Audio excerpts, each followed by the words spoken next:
నువ్వు తల ఎత్తుకొనవా అని చెప్పి అంటాడు. అంటే వీడు తల దించుకొని చేతులు కట్టుకొని కూర్చున్నాడు అంటే తప్పు చేసినట్లే. అలాగే దావీదు ఏం చేశాడు తెలుసా?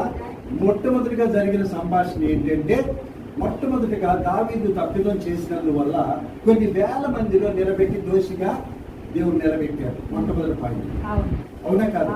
అక్కడికి వచ్చిన తర్వాత ప్రవక్త వచ్చి అడుగుతాడు, ఏమయ్యా దావీదు, నీకు కావాలంటే దేవుడు ఏదైనా ఇస్తాడు కదా, నువ్వు ఎందుకని పాపంలో పడిపోయావు అని అడిగినప్పుడు దావీదు నిర్మోహమాటంగా పాపాన్ని ఒప్పుకున్నాడండి. ఇవాళ చాలా మందిలో క్రైస్తవ బిడ్డల్లో ఉన్నటువంటి లక్షణం ఏంటో చెప్పన, పైకి పాపాన్ని ఒప్పుకోరు. ఇంకో విషయం గొప్పగా చెప్పాలంటే దేవుడి దగ్గర కూడా ఒప్పుకోరు. మనుషుల దగ్గర అయితే పర్వాలేదు, కానీ దేవుడి దగ్గర కూడా ఒప్పుకోరు. కానీ దావీదులో ఉన్న గొప్పదనం ఏంటంటే, చక్కగా అన్ని వేల మందిలో ప్రజల ముందు ఒప్పుకున్నాడు, నేను పాపం చేశాను అని. దేవుడు ఏం చేశాడు తెలుసా?